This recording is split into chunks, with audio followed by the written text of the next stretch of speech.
is that this is a way to turn off all our resources, charge us more for less, charge us more for water, for less water, charge us more for our houses for less. And then once you're bankrupt, forcing you into these new homes, subsidizing you a little bit if you'll do what they want.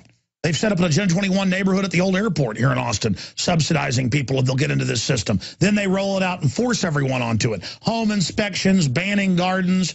And it's all claimed to be environmental, but it's not. It's about a power grab. It's about a prison. Melissa Melton went out on the streets of Austin, Texas, and actually found some people that want to live in a jail cell-style home to save the earth so Al Gore can have 15 houses. Here it is. I'm Melissa Melton reporting for Infowars.com.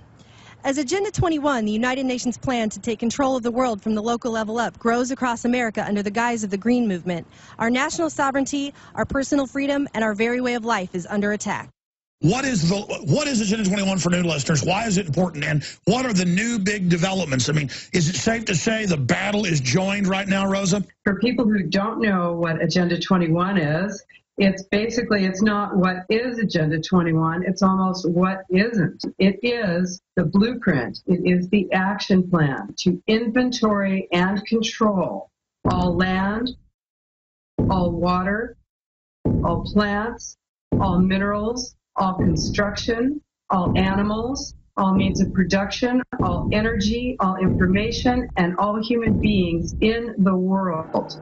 It is a completely comprehensive plan, it's global, and it's implemented locally.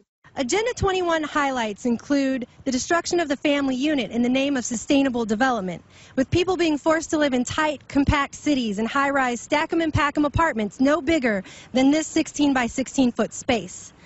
I decided to ask people what they thought about the UN's plan to get people on the grid. So, would you live in a house no bigger than the size of this square?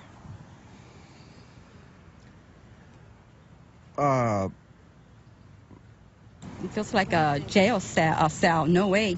I mean, it's impossible. Well, you know, it depends on what my options would be. If this was the only option, I'm sure it would beat living under a bridge. You need one at least twice this size. This would be your entire house? Yeah, 3 times as big, really. Yeah, I've lived in one about this size, and it was like being an animal in a box or something. Would you do it for the good of the earth? Maybe. Yes. Yes. Yes. Yes, I would. You would? Yeah. Have you ever heard of Agenda 21? I haven't. No. No. No. No. Agenda 21 is a plan we've been signed on to with the United Nations where we'd give up our property rights and freedom and be forced to live in apartments no bigger than this square. What do you think about that?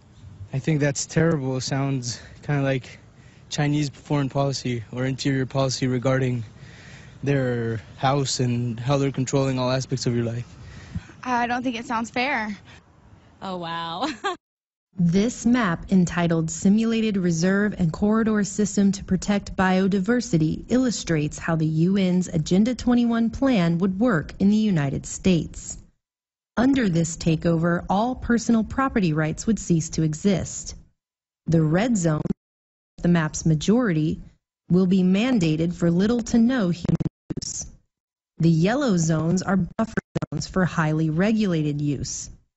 Only in the scant green areas is any normal human use allowed.